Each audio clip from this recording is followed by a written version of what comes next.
Feliz Navidad! Happy Hanukkah, Kwanzaa, Solstice!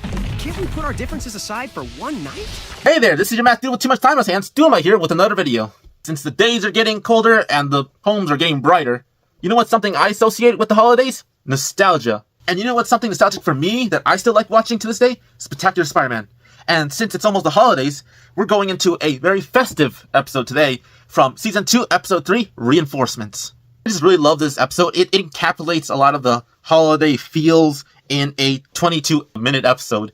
It has everything you need. It has holiday scenery, and it has Spider-Man doing his quips. It has nice snow to encapsulate the feeling.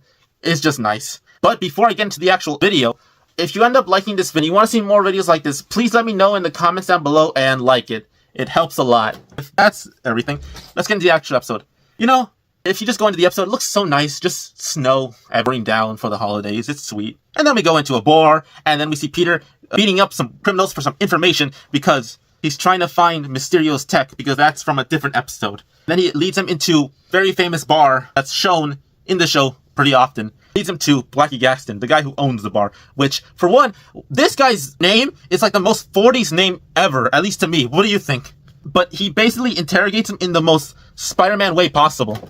He basically just sits there. What gonna do if I climb up? Blackie, give me 2 to 1 on Spider-Man. Bye.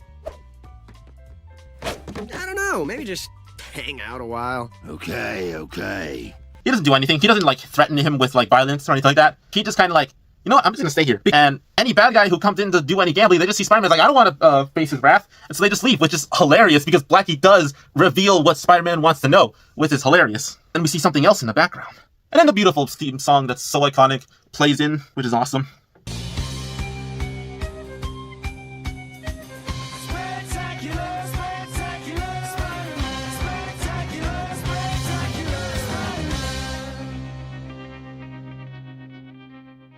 And then we just see a nice little prison for all the bad guys that Spider-Man has put away, which is so nice. He gives them a place that gives them 3 square meals a day, nice warm bed. And then we see closer for Vulture and Mysterio. Turns out they're fake. They've escaped. Of course they have, because of that one specific thing we saw before of someone who got them. And it looks like they're creating something new. We go into a little psych ward. Oh, it's nice. People getting help for the holiday. That's sweet. And wait, hold up. Is that Cletus Cassidy? Are we gonna see Carnage? That's encouraging news, Cletus. But it was Max's turn to speak. I hope we get to see him more in this show. Damn it. We also see Dr. Octavius being all suspicious, looking upset and not wanting to do anything with his crime. And then we see Electro just acting like a child, which is really weird to me. Like, I noticed in this show, he just acts like a complete child. And I do want to say I love his design in this show. It's a great mix of the classic goofy costume and the Ultimate Universe's blue electricity, where he's just electricity instead. It's a nice concept of the yellow for the electricity, and the jumpsuit is to keep him, being alright, which is a nice touch. They're getting treatment from Dr. Kafka to help them, and everything's going well until, oh no. Ah, who's that? Oh, I forgot. We get Kraven here. Oh my god, I hate this design. I'm usually fine with how Kraven gets superpowers, because normally Kraven does have superpowers. Do you think people forget that from the comics? Thanks to the PS5 Spider-Man 2 game, we get to see Kraven have powers. Before that, we had whatever this furry monstrosity was. Understand, Doctor. Kraven is sent to liberate you and Electro. If you want to see me talk about that weird episode where he gets that transformation, let me know in the comments down below. That would be an interesting conversation to have. But we see Octavius doesn't want to go with him. He does not want to be associated with all the criminal stuff anymore. Like, he genuinely looks like he doesn't want to be part of the villainy anymore. And so Electro just kind of ditches and leaves him with a furry Kraven, which I'm calling him. And then we see that they're actually creating a new Sinister Six. And one thing I actually like about this version of Sinister Six, it's more in line with the actual comics, because they have Vulture, Electro, Sandman, Kraven, and Mysterio. But instead of Dr. Octopus, they have Rhino for story reasons, that I will get into that too later on. Their mission, of course, is to stop Spider-Man, and the Master Planner has a plan. How that plan goes. Then we see Peter trying to have some fun, at the skate park, with a nice Christmas tree right there. And we see him try to chit-chat with Liz, and she said she's going to teach him how to skate well, and it's just really sweet. But I forget that she's still dating Flash, and that goes anywhere, because she just blows off Peter. I'm like, damn, that's harsh. And then so he tries to talk to Gwen, but because they have this rocky thing, because she kissed him and he didn't do anything, which is really bad on Peter's part. I gotta say, that's just bad on your part in general. Like, I know he's supposed to be a teenager, but like, dang, that's bad. And even MJ calls him out on that front. And even it looks like he's trying to risk her up as well. I'm like, dang, Peter, you gotta stop, because it looks like MJ's into it too, which is also really strange. Getting it done. Don't suppose you'd help a poor, distractible boy sort through all this? I sort better with Coco. Sorting Coco coming right up. This is where you show Peter's like actual confidence side, like dang. So she actually asks him for some hot cocoa, and he gets spilled on him, on his mouth, when he's trying to drink it.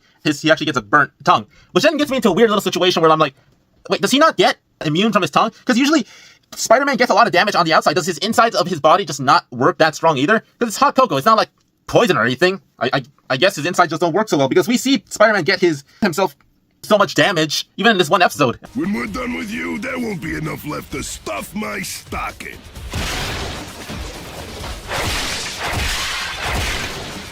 But then we get into this funny little gag where the villains come up to capture Spider-Man. They have Vulture and Electro there to get him, so they cause a commotion, and Peter has to suit up with the lift that he can't talk because he's burnt it, which becomes funny because he's trying to speak to them, and they don't even know what he's saying, and he's trying to quip, which is hilarious.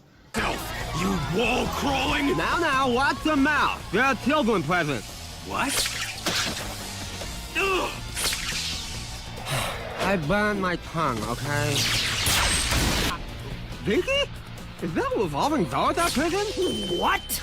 Really need to stop with the banter until the tongue's had time to heal. You know, for an evil old knob, you make a lovely ornament. Ooh, a Christmas tree? The Christmas tree? Farce. I think people forget of how smart Peter is in the sense of how he fights them. He's tactical, which is really cool, because the way he stops Vulture is just super fun. He basically makes him paranoid with his earpiece, and basically make him not pay attention, and makes him trapped in a Christmas tree, which is cool. And we just see one thing that when I was a kid, I didn't know that tires were made out of rubber and that rubber was non-conductive. And this actually taught me that when, Spider-Man fought Electro, and I'm like, what? That's interesting. That's something you don't learn often, but that was cool for me. So we see him stop them, and then we see the other part of the Sinister Six come in, like Sandman and Rhino, and they're rocking his clock like a bunch, like they're beating him up badly. Ow. And we see the way he stops them is one with Sandman is just basically freeze him because of how cold he is. It makes me think about something. How cold does Spider-Man have to be? He's fighting. Is it because he's moving a lot that he doesn't feel cold? Because it's still chilly. He's wearing just spandex. He's not really wearing anything underneath that. At least what we've seen in the show. He does not wear anything underneath that except underwear.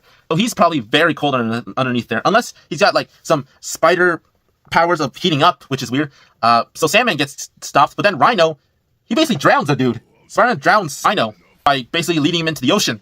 I'm like, wait, Spidey, you do realize he's really heavy, and I don't think he can get up. Now, I don't know what kind of policeman decided, you know what, I'm going to pick up from like the ocean, but he's got some balls. That's what he got. That's some Christmas miracle right there. And we see him go after Kraven Mysterio, which is in like a little mall, which is nice because we get to see more Christmas decorations and more holiday stuff. That all gets destroyed. And Peter, of course, with the quips is hilarious. This is where I actually prefer, like, I'm gonna be honest, I prefer this version of Mysterio than the MCU, to be honest, abilities-wise, because what I like about this one is that, yes, he has illusions, but he mixes those illusions with practical stuff. Like, he has a little dragon here. It's like, okay, what thing is that? It's like, oh, it's like a little machine that blows out fire, but it's shaped like a dragon, so he can actually become the dragon. And Peter has to be smart about that. It's just cool. With Kraven, he kind of just has to, like, beat him up and make him lose his smell, because Kraven can smell him. Of course he can, with his animal powers. So he has to blind him with some, like, cologne. I'm like, that's smart. Do you think that hurts even more? Because like there's a lot of clones where that hurts, but this is like a really defined smell, like nostril, and I just think that must hurt. So that's how he beats him.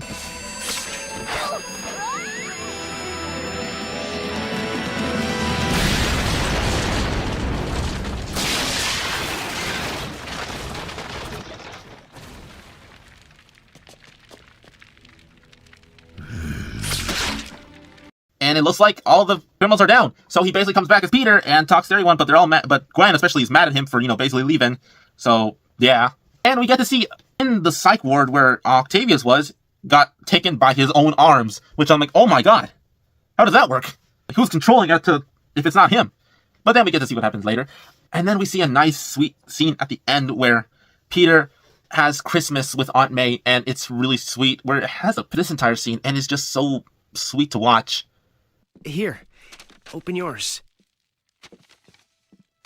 Oh, Peter, it's lovely. I figured it's our first Christmas without him. I wanted to find a way to... He's here, Peter. He's always here.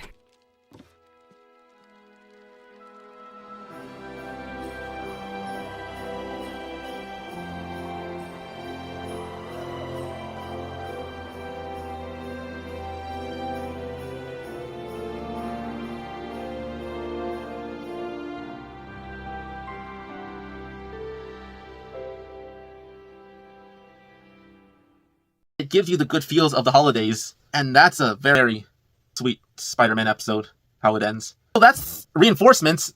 This episode was amazing. It's not just as a standalone Spider-Man episode, but as a nice little holiday special. The way it progresses of the holidays, while still incorporating all the Spider-Man stuff we like. You know, with him having problems with the people he knows, and then the criminals he fights. We get to see the little Christmas stuff going on. You know, Christmas tree and his little Spider-Man puns, which are just hilarious. And because of the weather, because of the setting, it becomes very interesting on how he beats the bad guys. It's just super cool. And the little messages at the end, it's just sweet. If you want to see more episodes like this, please let me know in the comments down below. And like the video because it gets more engagement up. But hey, what did you think? Did you like it? Did you not like it? Have you watched it? Please let me know in the comments down below. And I hope everyone's having a good holiday, whether it's Christmas or on Hanukkah or Kwanzaa or any other holiday. Hope it's a good one. This has been Dunamite, and I hope to see everyone in the next video.